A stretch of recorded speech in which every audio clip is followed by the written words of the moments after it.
Jesus. Unastahili Bwana, unatosha Yesu. Thank you Jesus. Asante Yesu, asante Yesu. Hallelujah. Asante Yesu.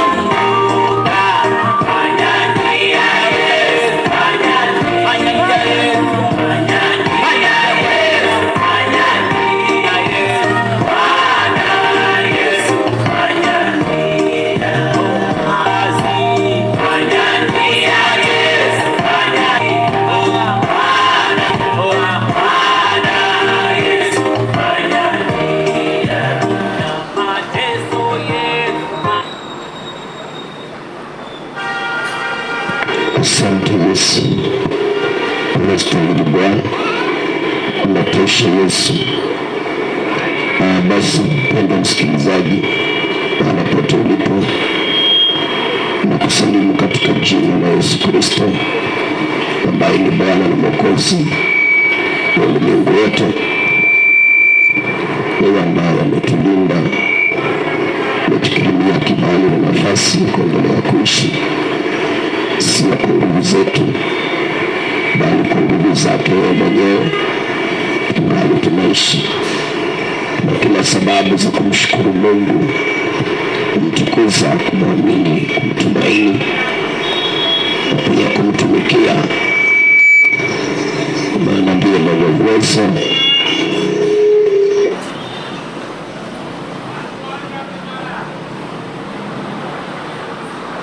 ndiye mwenye uwezo, ndiye mwenye nguvu.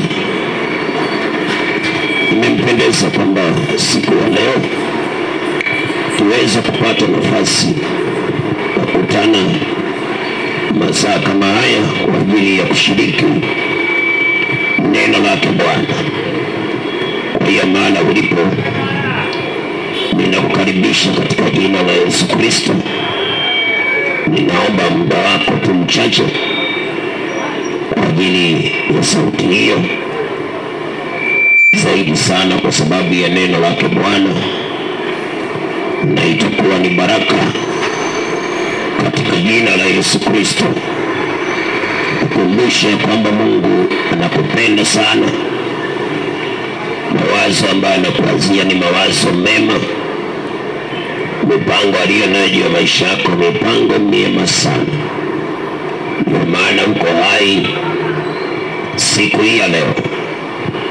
Kwa hiyo mtumaini yeye, muamini yeye, mtumikie yeye.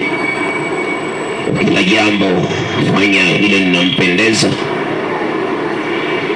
na bila shaka utauona wema wake Bwana ule wakati ambao aliupanga yatatimia kwa jina la Yesu.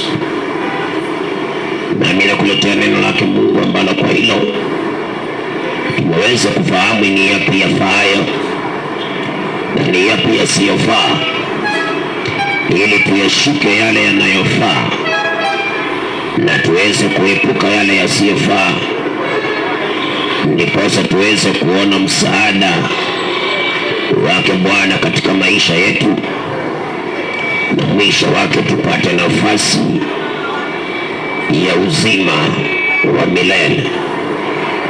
Kwa hiyo nakukaribisha katika jina la Yesu Kristo. Ningependa tuweze kumshukuru Bwana kwa njia ya maombi, kwa sababu ya pumzi ya uhai na nguvu za mwili ambazo ametupa. Tunapojiweka mbele zake Mungu aendelee kutulinda, siku ya leo ikawa siku njema ya baraka na amani. Naomba na wewe pia unaweza kujiombea hapo ulipo, ukamkumbusha Bwana Mungu hitaji lako ni wa rehema. Anaweza kukurehemu na akakutendea, nawe ukashuhudia wema wake Bwana ndani ya maisha yako. Zaburi 67 mstari wa kwanza na wa pili. Alafu toka tunaomba katika jina la Yesu. Psalm 67 verse number 1 and 2.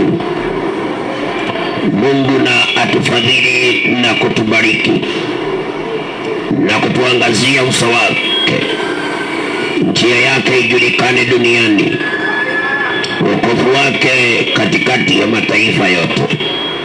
Tuombe.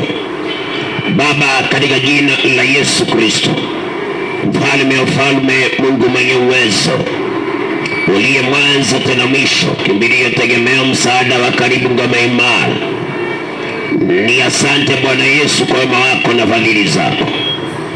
Ni asante Bwana kwa kutulinda tangia asubuhi ulipotuamsha mpaka masaa haya. Imegharimu mkono wako Jehova sisi kuwa hivi tulivyo. Hatuwezi kulipa, ila tunasema ni asante. Asante Bwana kulinda mahali hapa. Asante kulinda wasikilizaji wote. Asante kwa amani na utulivu, na asante kwa maana unaenda kutenda mema katikati yetu.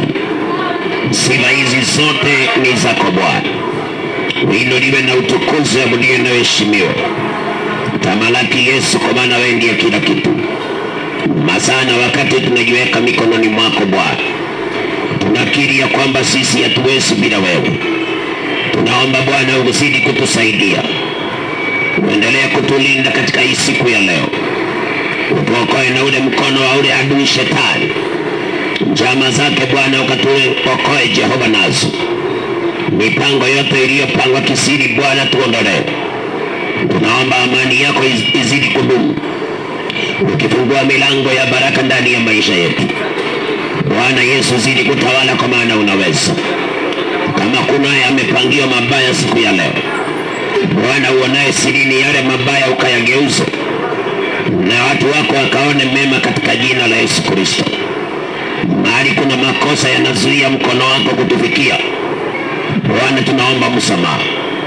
Utusamehe sisi wakosaji, tutakase Bwana na utusafishe, na pia Jehova utubadilishe tukapate kibali machoni pako. Uendelee kutuongoza katika njia inayofaa, maana uweza na mamlaka zina wewe Jehova. Bwana, mahali hapo zidi kutawala. Chochote ambacho sio chako kikapate kushindwa katika jina la Yesu. Yaliyo mema Bwana ukayadhibitisha, kwa maana uweza unao. Kila mmoja anahitaji mbele zako Bwana Yesu, naomba ukaachilie ushindi. Wengine ni wagonjwa ukawaponye, wengine wameacha Bwana vita, Yesu kawape amani. Wengine wako kwenye safari Bwana ukawaongoza.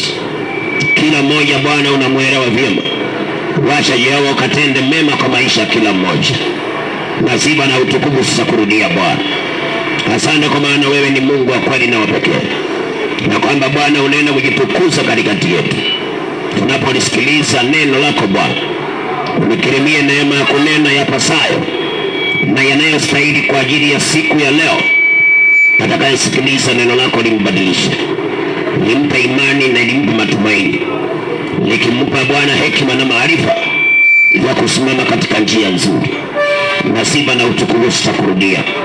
Nimekamata mateka mamlaka ya waganga na wachawi, washirikina, Illuminati, mamlaka yote ya kupinga na injili ya Bwana ninayapisha apate kushindwa katika jina la Yesu Kristo. Bwana Yesu, damu yako ikatiririke, inene mema kwa kila mmoja, na sifa zitakuwa ni zako. Tumeamini umetenda na utazidi kutenda. Mungu wa Abrahamu, Isaka na Yakobo, kama vile uishivyo, mapenzi yako pekee yatimie sasa na hata milele, katika jina la Baba na Mwana na Roho Mtakatifu, katika jina la Yesu Kristo naomba na hata kuamini. Amen and amen. Hallelujah. Thank you Jesus. Kama uko na uwezo mpigie Bwana Yesu makofi mahali ulipo. Kama una uwezo mpigie Yesu makofi mahali ulipo. Hallelujah. God bless you. Barikiwe sana. Kwa amani ya kutunza, kulinda, kirimia kibali na neema ya kuona yale mema aliyokusudia kwa ajili ya siku ya leo, na akakuepusha na yale mabaya ambayo adui shetani anaweza kuwa ameyakusudia kinyume na maisha yako, katika jina la Yesu Kristo. Nawe unapoendelea kuishi, mtumaini Bwana, mwamini yeye, mtumikie yeye aliyekupa uhai, mtangulize yeye kwa kila jambo, na ujifunze kuvumilia na pia kutosheka, na hapo ndipo mema yatakuwa juu yako. Muhimu sana, ujualo ni baya usilitende. Intentional sin does not go unpunished. Ujualo ni baya usilitende. Lile unajua ni baya liepuke. Tenda lile ambalo ni jema, ili ya kwamba mema ya Mungu yatazidi kuonekana ndani ya maisha yako. Ujualo ni baya usilitende. Hata kama uko kwa hali gani, ujualo ni baya usilitende. Liepuke. Mengine mwachie Mungu, kwa maana yeye ndiye anaikontrol dunia nzima. Mwachie Mungu akupe na ushindi. Usijipiganie, vingine usijiulizie, kwa maana utajitesa mwenyewe. Fanya kama Hana aliona wacha akaongea na Mungu. Fanya kama Hezekia alipotukanwa, barua ikaletwa, hakuenda kuulizia imekuwaje ukanitumia barua kama hii. Hezekia aliamua wacha Mungu au muulizie, na kweli Mungu alipomuulizia, ushindi ulipatikana overnight. Simpe Mungu nafasi. Kwa nafasi katika maisha yako. Kubali Yesu. Dunia ina mambo mengi. Mpe Yesu nafasi. Utaweza peke yako. Hautaweza mpendwa. Dunia ina mambo mengi. Hata uliye naye hujui kesho atakuwaje. Ule sahibu unacheka naye hujui kesho atakuwaje. Wewe mkubali Yesu. Give your life to Jesus. Make him your Lord and your Savior. Hata mwana wako anaweza geuka. Mpe Yesu nafasi. Ndiposa yakigeuka mambo, atakubebea mzigo, atakutulizia bahari, na atakurejeshea amani na utulivu, katika jina la Yesu. Kama hujaokoka uokoke. Maisha bila Yesu ni kama gari bila injini. Hata kama ni la bei kali, afadhali baiskeli kuliko gari bila injini. Mpe Yesu nafasi. Anasimama mlangoni anabisha. Anasema mtu akisikia sauti na kufungua mlango, ataingia kwake, atakaa naye na atakula naye. Mwisho wake yeye ashindaye atampa kuketi pamoja naye alivyoshinda kaketi. Give your life to Jesus. Kama umeokoka, simama imara katika wokovu. Onesha kwa matendo kwamba Yesu yu ndani yako. Usimseme tu kwa maneno, muonyeshe kwa vitendo kwamba Yesu yu ndani yako. Na hivyo ndivyo ushindi utakapoonekana ndani ya maisha yako. Kwenye masikio, nasikia hayo. Kwa muda mchache nilio nao siku ya leo mahali hapa, katika maisha haya mambo yanaweza kuharibika. Mambo yanaweza kuharibika,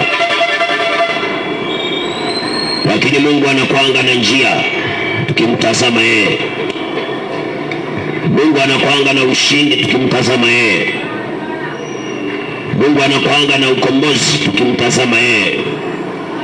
Things can fall apart, but God will always make a way. But you must be on his side. You must be on his side. Kwa hiyo chagua sana ukaa pande ya Mungu. Na pia you must be aware kwamba mambo hayatakuwa mazuri kila siku. Kuna siku baba yanaweza haribika. Yakiharibika basi Mungu yupo. Usigeuke kwingine. Usichukue njia isiyofaa. Usiende katika matendo yasiyofaa. Lakini mgeukie Mungu. Turn to the Lord. Mungu naye hawezi kukuacha ukaibike. Nakupa maneno machache hapa kwa vile Mungu atakavyojalia. Najua yule aliandikiwa kusikia atasikia tu, atasaidika. Lakini naomba sana sote tukasikie na tukasaidike. In this life, not every day will be a good day. Not every day we will celebrate. Not every day we will be in peace. Things may fall apart. Vitisho vinaweza tokea. Hali ngumu zinaweza tokea.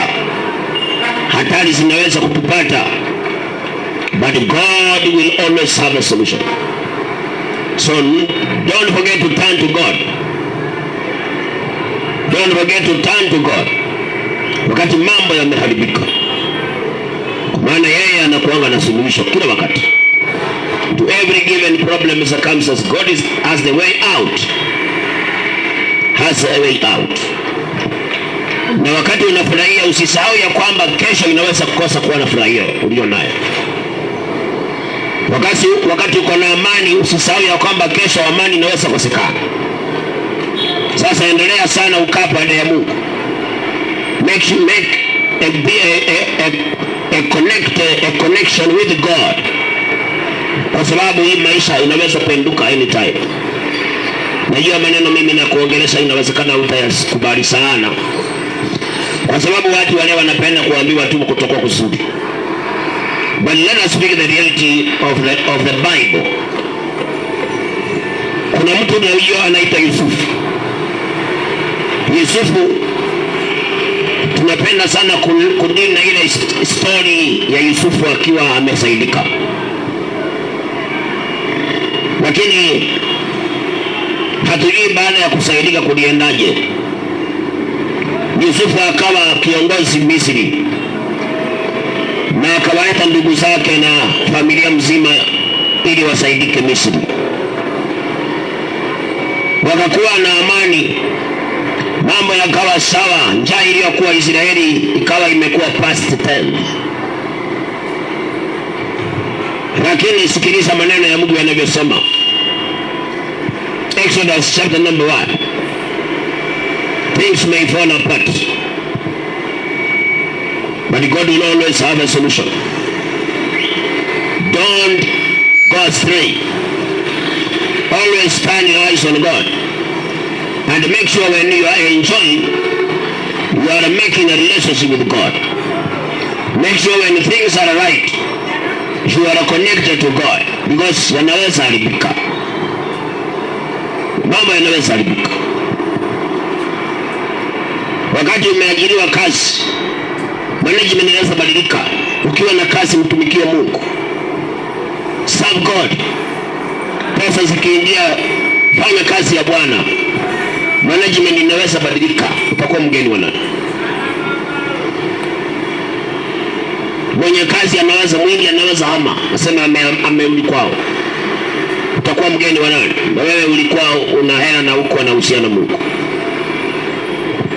Tutengeneze uhusiano na Mungu. Mambo yanaweza badilika. Kutoka sura ya kwanza. Watu wakasafiri wakaingia Misri. Familia yote ya Yakobo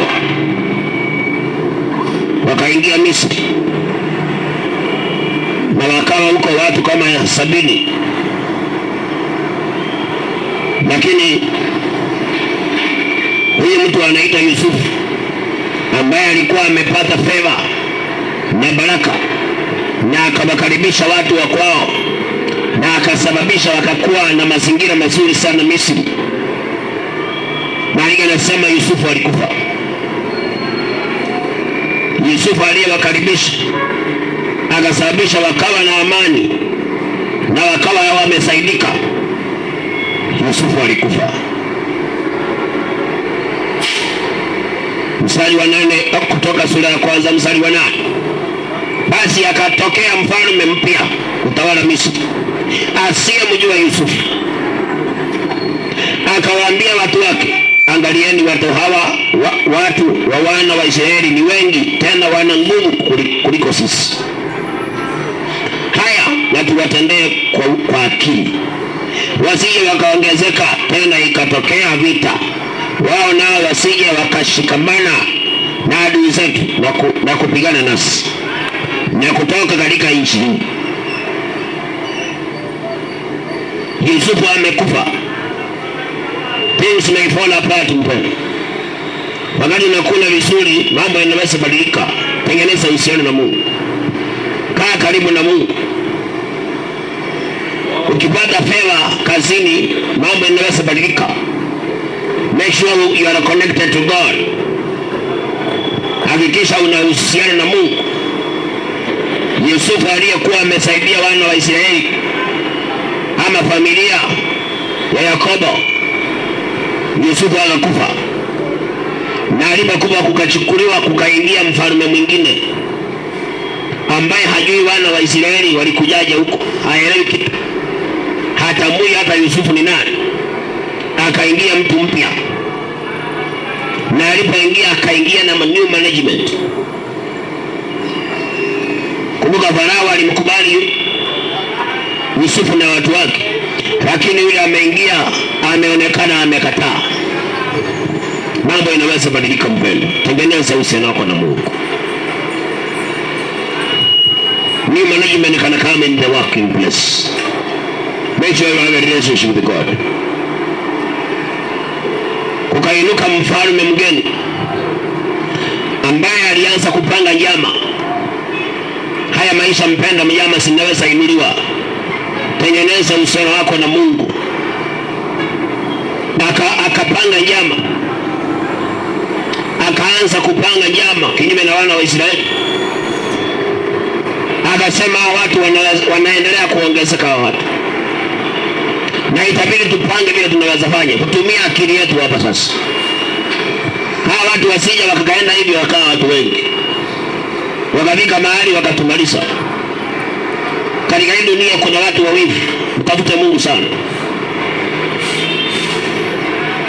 Kuna watu hawawezi kufurahia ukisonga mbele. Huyu mfalme hakufurahia wana wa Israeli wakianza kuongezeka, hakufurahia. Na unajua Yusufu ndiye alikuwa amesaidia Misri. Hata unapowasaidia watu, uwe mwangalifu, kesho kunaweza geuka. Usikose kutafuta Mungu, usikose kuwa na uhusiano na Mungu, maana it is only God who can make a way out. Yusufu amesaidia Misri, lakini kumeingia mtu mwingine ambaye hajui kwamba ile amani ameikuta ilitengenezwa na Yusufu na hawa Israeli hawa. Hajui yale mema yamejaa Misri. Kwanza unajua Waisraeli walikuwa wakulima, wakakuwa wamelima Misri kabisa, kumejaa vyakula, nafaka zimejaa. Lakini kuliinuka mfalme ambaye haelewi kwamba hizi nafaka zinaonekana ni hawa Waisraeli ndio wameleta hii mambo. Mambo ikageuka mpendwa. Mahali walikuwa wanapata amani imeanza kutafuta kuondolewa. Mahali walikuwa wamepata settlement is now about to be taken off. Mahali walikuwa wanakaa kwa utulivu, sasa utulivu unataka kuondolewa. Mfalme ameshapanga njama, amesema sasa hapa itabidi tutumie akili, maana watu wanaendelea kuongezeka, na huenda wanaweza enda hivi wakatupiga, wakaunganika na maadui zetu wakatupiga. Dunia hii mpenda uelewi watu wanawaza nini. Mtafute Mungu.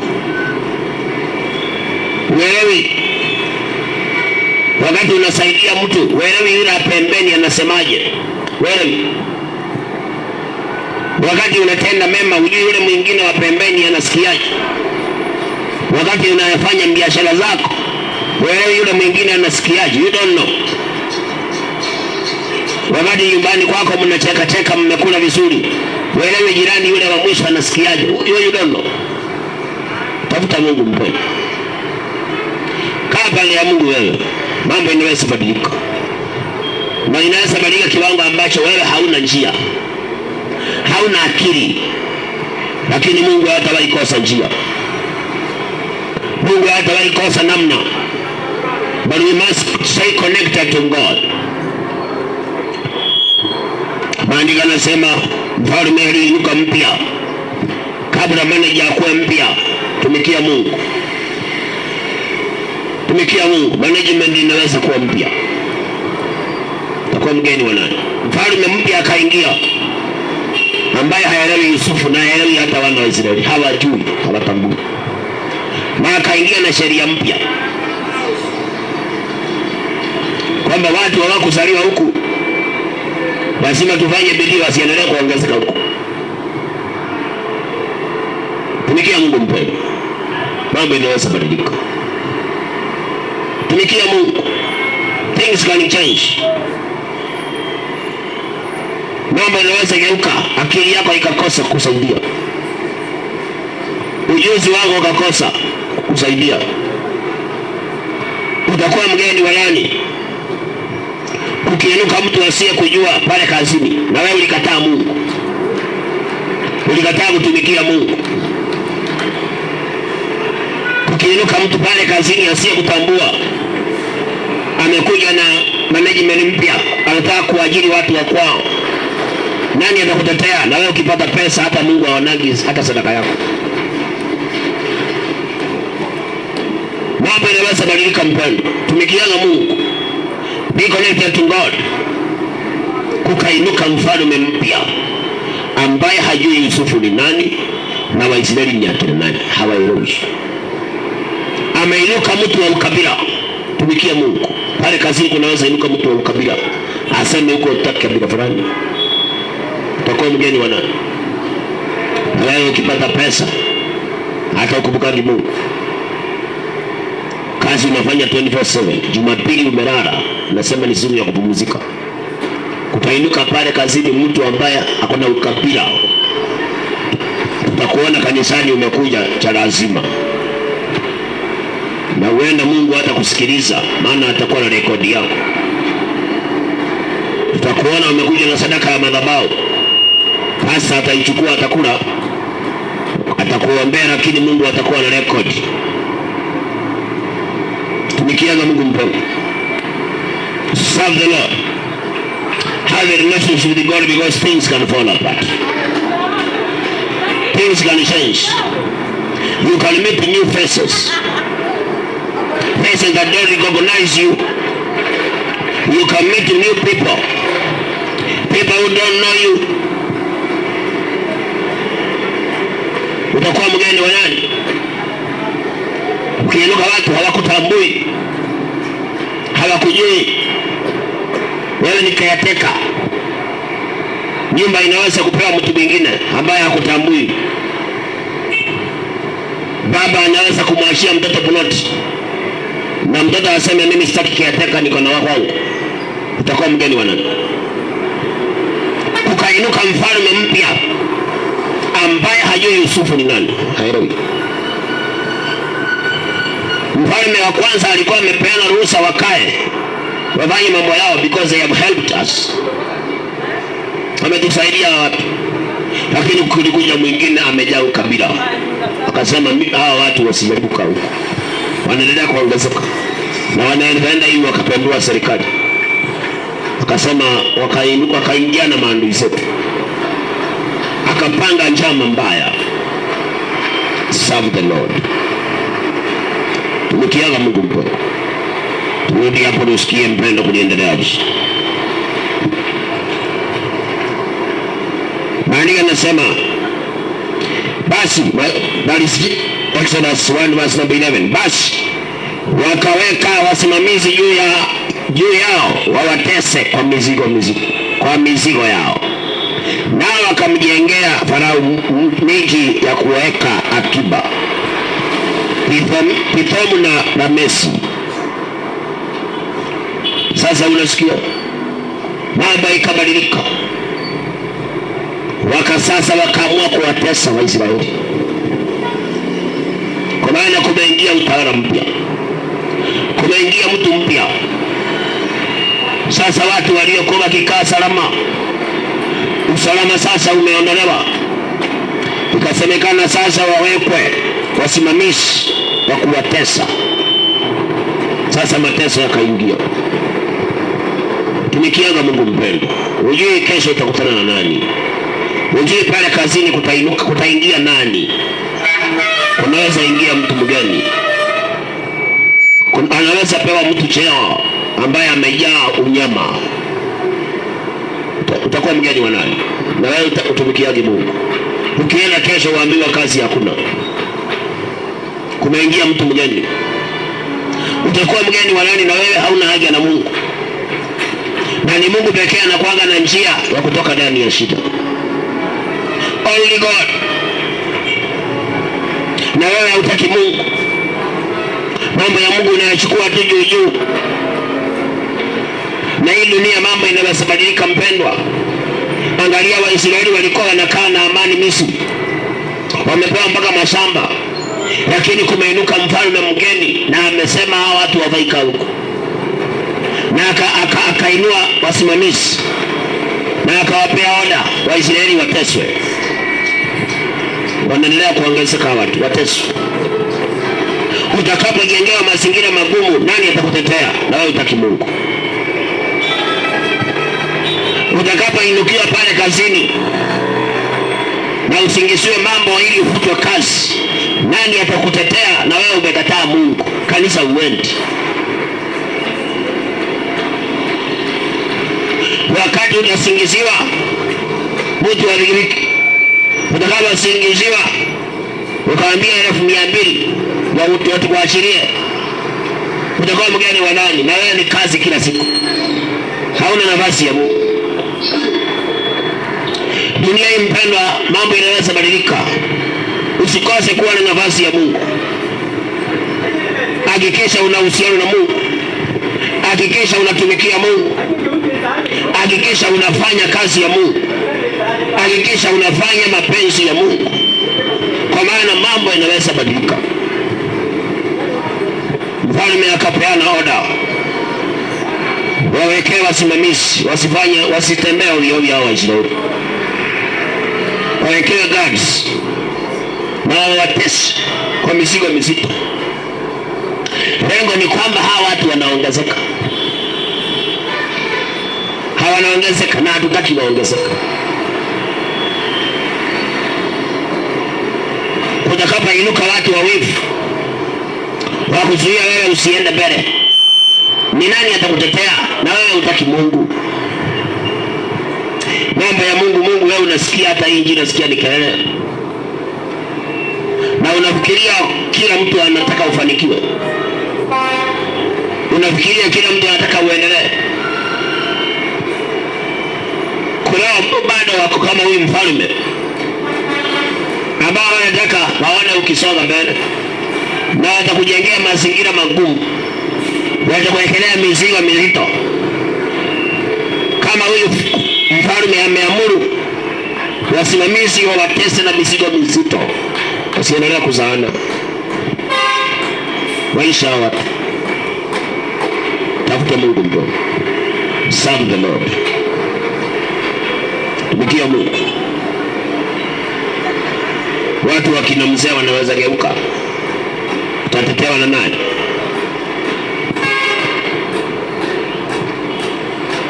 Makazi ni wanaweza geuka. Mashemeji wanaweza geuka. Utatetewa na nani na wewe ulikataa Mungu? Nani anakutetea? Na wewe mambo ya Mungu wewe unaje nayo? Nani anakupigania? Tafuta Mungu mpendwa. Maana nasema tumtafute Mungu maadamu anapatikana. Tumuite maadamu yuko karibu. Because this life mpendwa, things can change. Hata mahali huku unatarajia kunaweza haribika, kunaweza haribika. Mzee wako anaweza geuka. Mke wako anaweza geuka. Bosi aliyekufurahia anaweza geuka na akufunga hata jela. Asema umemwibia. You can be set up. Utakuwa mgani wa nani? Na habari za Mungu wewe umesikataa. Yule bosi wako anaweza kuseta. Shetani usiku kama simba gurumaye, anaweza ingia ndani ya wewe mwajiri wako. Utatetewa na nani masaa kama hayo? Mfalme akasema wasimamizi wawatese wa Israeli, wawapee mizigo mizito wawatese. Basi number 12 of Exodus 1. Lakini kwa kadiri ya walivyowatesa ndivyo walivyoongezeka na kuzidi kuenea. Ndipo Wamisri wakawapa kwa sababu ya wana wa Israeli. Unaona wakati unakaa pande ya Mungu, wakati unatumikia Mungu, wakati unakaa katika njia za Bwana, mambo yatabadilika, lakini huyo Mungu atakutetea kama unakaa pande yake. Maandiko yanasema kwa sababu hawa wana wa Israeli they had God, walikuwa na Mungu. Mungu alikuwa upande wao. Hata kama waliwatesa, maandiko yanasema ndivyo walizidi kuongezeka na kuenea. Kiwango wa Misri wakaanza kuogopa sasa. Kuna Mungu ambaye anajua kubadilisha mabaya yawe mema. Wewe unahusiana gani na Mungu? What kind of relationship do you have with God? Dunia hii itakujengea mazingira magumu, lakini kuna Mungu ambaye anajua kugeuza mabaya kuwa mema. Wewe atakugeuzia wewe ukiangalia. Unachukua mume wenyewe, kwani Mungu atakugeuzia mabaya kuwa mema?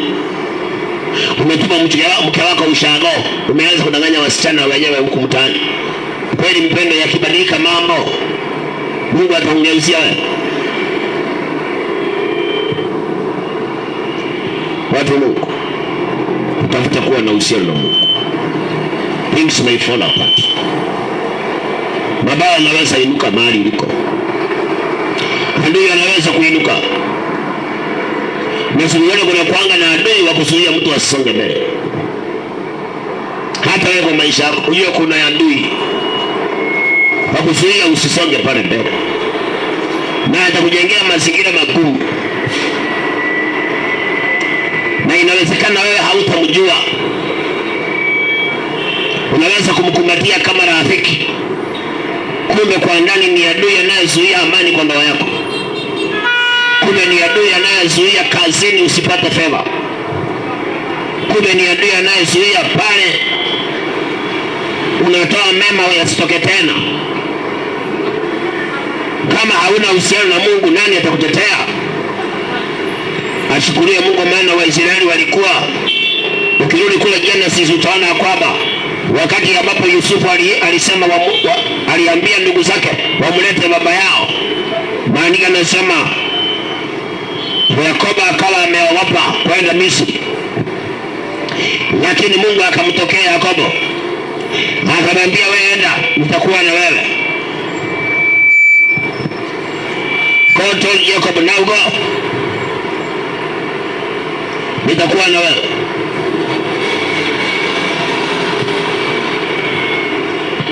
That is Genesis 46. Hakikisha mpendo unatembea na Mungu. Hakikisha unatembea kwa njia za Bwana, maana mambo inaweza badilika. Hata anayekuchekesha leo anaweza kuwa sumu kesho. Tembea na Bwana. Kaa upande wa Mungu. Kubali Mungu akuongoze. Rafiki yako anaweza geuka na akufunge ndani, akupeleke ndani na kuwa uwezi muongelesha tena. Hii dunia utujui, mambo yanaweza badilika mpole. Tembea na Bwana. Fanya mambo yanapendeza Mungu. Kuwa na uhusiano na Mungu. You don't know tomorrow what can come. Things may change. Your friend may change.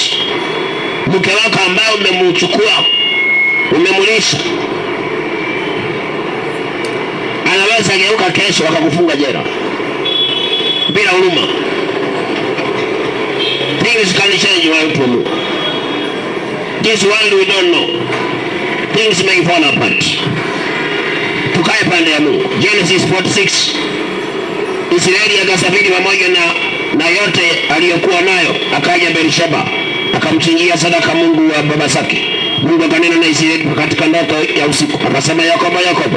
Akasema, mimi hapa. Akasema, mimi ni Mungu, Mungu wa baba zako. Usiogope kushuka mpaka Misri, maana nitakufanya uwe taifa kubwa huko. Unasikia? Yakobo ndiye ashuke Misri. Mungu alimwambia, wewe shuka, usiogope, nitakufanya taifa kubwa huko. Wewe huko uliko, Mungu alikuongoza. Mambo yanaweza badilika mpendwa. Ndio naona wakati mfalme amegeuka, anawajengea mazingira magumu, Mungu naye anasimama na wao, kwa sababu ni Mungu alikuwa amewaongoza. Walikuwa wametembea na Mungu wakikuja Misri. Wewe unafanya mambo kivyako, wewe unafanya mambo kisirisiri. Sijui wakati kutaharibika utageukia nani? Unadharau maombi ukiwa na pesa, ukiwa na amani. Nasikia maombi ni kelele, yatakupata. Haya maombi tu utayatafuta. Wako watu wakiwa wako sawa na ndio mpaka wahubiri, akiona kila pasa anasema hawa wahubiri ni waongo tu. Kazi yao ni kutafuta sadaka, hawa wamekosa kazi za kufanya. Ni sawa, hii dunia si yetu, mambo inaweza badilika anytime. Chunga sana huyo mhubiri unamkashifu, usije ukajikuta mahali unataka msaada wa pastor. Usije kujikata kwa shida, unataka maombi ya mhubiri na kitabu kikafunguliwa mbinguni. Kwa wakati ulikuwa unakula vizuri, ulimdhihaki mhubiri.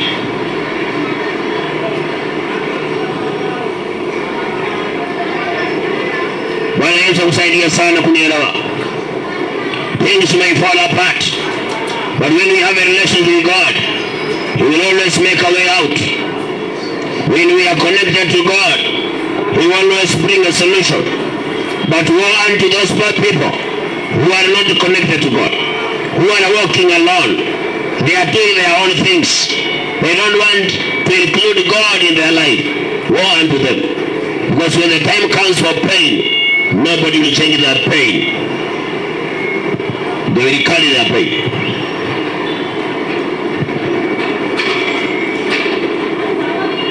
Mtu wa Mungu, kaa pande ya Mungu. Mambo inaweza badilika. Tumikia Mungu.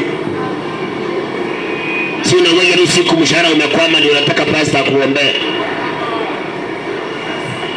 Na siku umepata mshahara hata sadaka wasitoa. Lakini sasa mshahara ikawa miezi miwili, ndio sasa utaanza kuita. Sasa pastor nikumbuke kwa maombi. Pale kazini hawajadiliwa miezi mitatu. Unajua pia Mungu anakuwa na record. Sasa akichukua record ataonaje? Kile kimefanya wamejengea mazingira magumu, wamewekelewa mateso, lakini Mungu amepigana na wao, amepigania wana wa Israeli, wakaendelea kuenea hata kama wameteseka, wakaendelea kuongezeka. Ni kwa maana tumesoma wakati Yakobo alikuwa ateremka Misri, ni Mungu alikuwa amemuongoza, akamwambia enda, usiogope. So kwa hivyo walitembea na Mungu, walikuwa na uhusiano na Mungu. Wewe unatembea na marafiki, unakataa Mungu. Unafanya urafiki na wanadamu na unakataa Mungu. Siku ya ibada unatembelea mabeshte wako, unatembelea mabeshte wengine wakiwa kwa kanisa wakinaabudu Mungu, wewe unatembelea mabeshte. Ni sawa. Unajua mabeshte wanaweza geuka kesho, utakuwa mgeni wa nani. Ni hasara sana watu wakiabudu Mungu na wewe unako shughuli zako. Ni hasara mpendwa, kwa maana hii dunia mambo hubadilika. Mahali ulikuwa unatoa mema, panaanza kutoa uchungu, utakuwa mgeni wa nani. Mahali ulikuwa umepata fedha, kuna masaa inaishanga, kibali kinaisha, utakuwa mgeni wa nani. Mahali ulikuwa umekubalika, kuna masaa inafikana unaambiwa hatukujui, hujulikani. Walikuwa wamekubalika Misri, wamepewa mpaka mashamba, lakini si ilifika ukaonekana sasa hawakubaliki tena. Tena imesemekana wajengewe mazingira magumu, wateswe. Tumikia Mungu mpendo. Ndio maana Suleimani anasema mjue, mtafute Mungu siku za ujana wako, kabla hazijakuja siku mbaya. Hata Suleimani alielewa kai maisha kuna kuwaga na siku mbaya inakuja, na hatuwezi kuiepa, lakini tunaweza kuombolewa na Mungu kama tuko na uhusiano na yeye. Wanasema kabla siku mbaya haijafika, ujue sana Mungu, ujue sana Mungu kabla siku mbaya ifike. Wana wa Israeli walikuwa wanakaa vizuri Misri, wako mpaka na mashamba yao Misri, lakini siku mbaya imefika. Mpaka kumeinuka mfalme asiyewatambua, amewajengea mazingira magumu, amesema wateswe. Watu waliokuwa wakikaa salama sasa wameanza kuteswa, lakini kumbe hawa watu walikuwa wanatembea na Mungu. Kumbe hawa watu walikuwa na uhusiano na Mungu. Kumbe hawa watu mahali walipo ni Mungu aliwaongoza wakuja hapo. Na ndio maana wakati ambapo nguvu zao haziwezi kuwasaidia, Mungu alisimama na wao. Hata maandiko yanasema wakati walikuwa wanateswa na mizigo mizito, hata Mungu alisababisha wakazidi kuongezeka na kuenea, mipaka ikazidi kupanuka, mpaka wa Misri wakaingiwa na uoga. Kutumikia Mungu sio bure, kukaa kwa njia za Mungu sio bure, kuilima mabaya sio bure, kumtolea Mungu kwa hiari sio bure. Kesho kunaweza badilika mambo. Kuomba Mungu wengine wanasema ni kelele, lakini mpendwa, kesho kunaweza badilika mambo. Usiwasikize watu. Pray. Talk to God. Tomorrow things can fall apart. And in life, Maria said there are 2 days. Katika maisha kuna siku mbili. Kuna siku ya kufanikiwa na kuna siku ya shida. Katika maisha. Sasa ukikaa ujiwanga hivyo, najua mhubiri wahubiri wale watakwambia wewe usijali, mambo itakaa. Mimi nakwambia ukweli, hata ukikuwa umesaidika, ujipange sawa sawa, kuna siku mbaya inakuja. Tengeneza uhusiano na Mungu. Tengeneza uhusiano na Mungu. Ukiona kule kila mtu anakufurahia, jipange, huko mbele watakuruka wote. Watakuruka wote.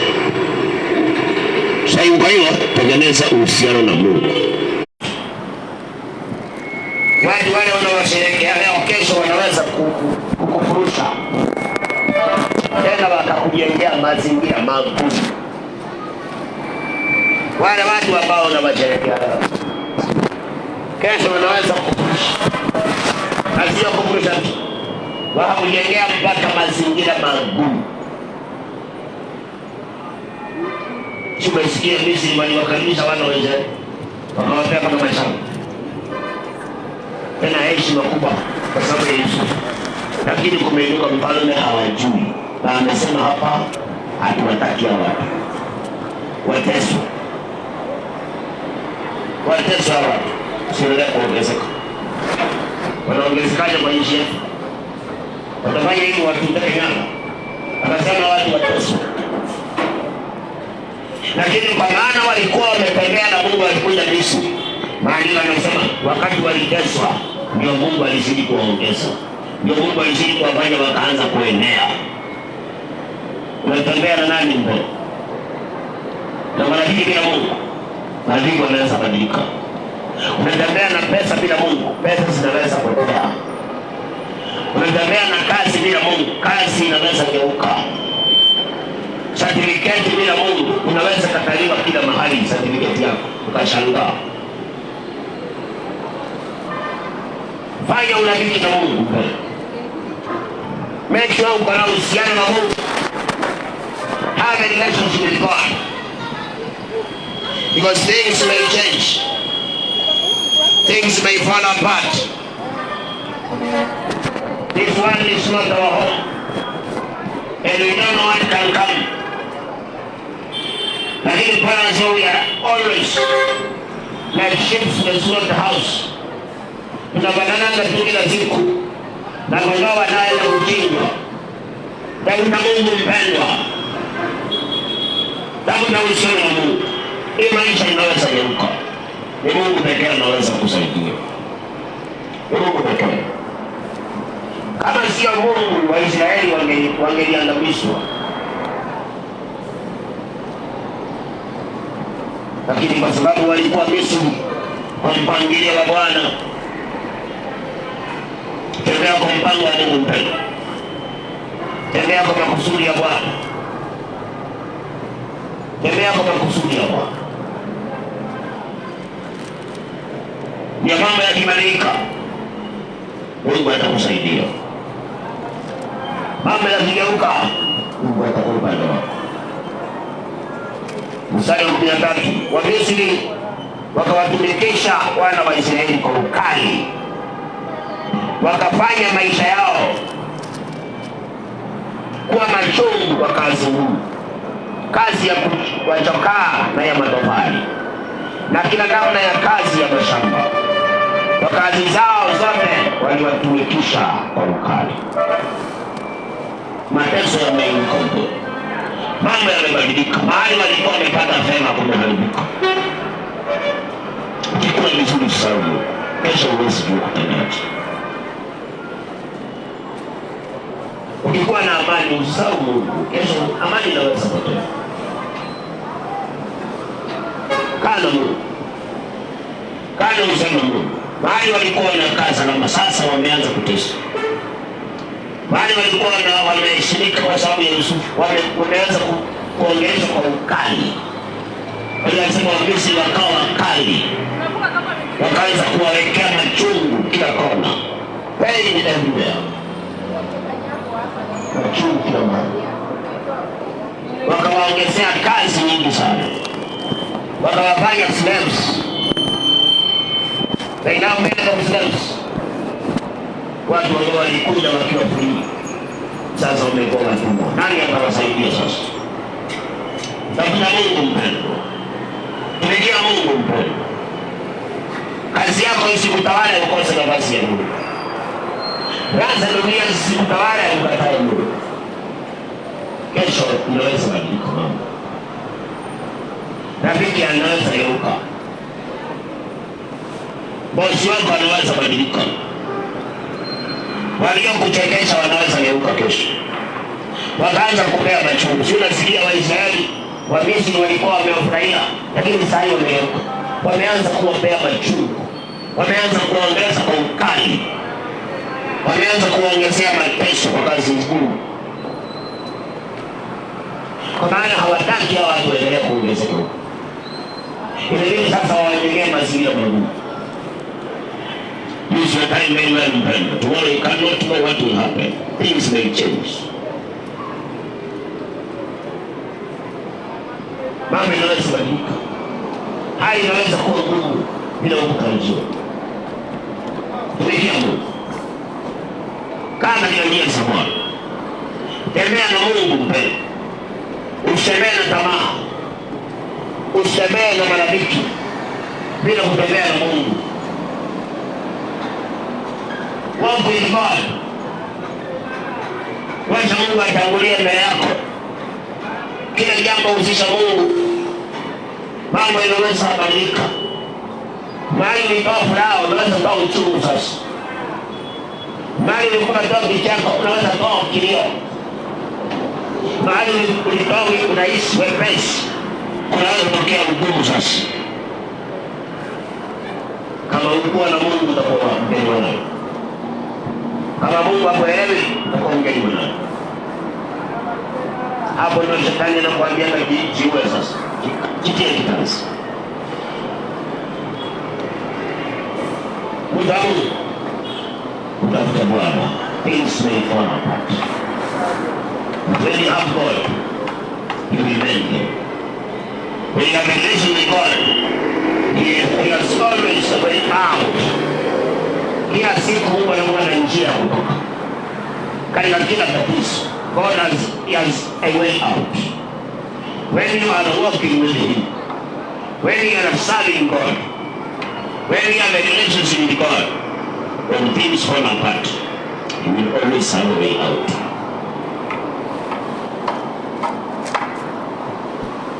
Sasa mpendwa, tafakari hapo ulipo. Jaribu kujiangalia, na kama kuna shida uko nayo, jiulize kabla hii shida ilipata nilikuwa wapi? Nilikuwa na uhusiano na Mungu kweli? Wakati mambo yako yameharibika, jifikirie. Kuna watu wako sawa, mpendwa, siku kuna kwamba na 12 hours daylight, unaingia 12 hours night. Usisahau. Kama unasikia mambo yako ya bana, usisahau. Giza linaweza ingia. Kana Mungu. Tumikia Mungu. Usiache kanisa kwa sababu umepata pesa. Zinaweza kupotea kesho. Usiache kanisa kwa maana umepata kazi. Wako watu walikuwa kanisani kwa maana hawakuwa na kazi. Walipopata kazi wako busy. Kanisa wakuchi. Ni sawa. Yametengeneza kama mambo, lakini yanaweza badilika. Yanaweza haribika. Utakuwa mgeni wa nani mbele? Tumikia Mungu. Kaa mbele ya Mungu. Hakikisha unatembea na Bwana. Kwa mambo yako yote, weka Mungu mbele. Usiweke watu mbele, weka Mungu mbele. Things may fall apart. Mambo yanaweza kuruka, weka Mungu mbele. Kaa katika njia za Bwana. Fanya yale ambayo yanampendeza Mungu. Hakikisha unatumikia Mungu. Lakini kwanza na msalimu tafune hayo. Endelea kesho kwa mapenzi ya Bwana. Utakuja kuona kuliendaje hawa wana wa Israeli. Lakini mambo inaweza badilika. Baba ndio Mungu. Tumikia Mungu. Fanya mapenzi ya Mungu. Usiende kanisani. Usiende na kazi mpaka uende kanisani. Hii ni mbele, unaweza kuamka. Usikuwe busy na kazi mpaka kanisa uende. Hii maisha unaweza kubadilika. Mali ulitoa utamu, unaweza hata kutoa uchungu. Na kwa mgeni wa nani. Naumi sura ya kwanza, kitabu cha Naumi sura ya kwanza mstari wa 7 ni kwa ajili hii.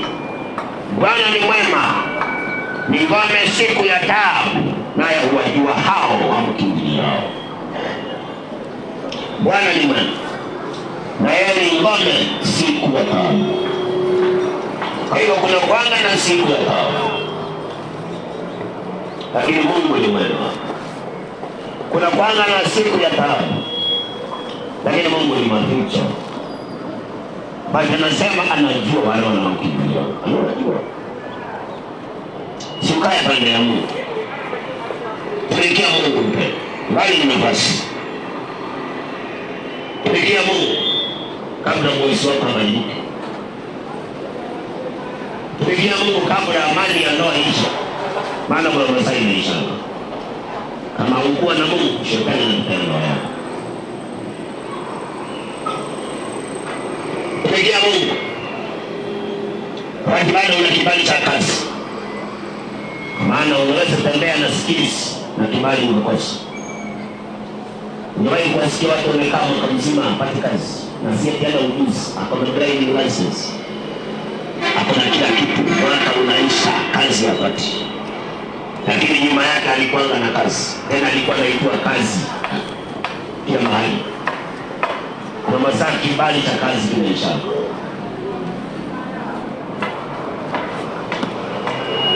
Bwana ni mwema, naye ni ngome siku ya taabu.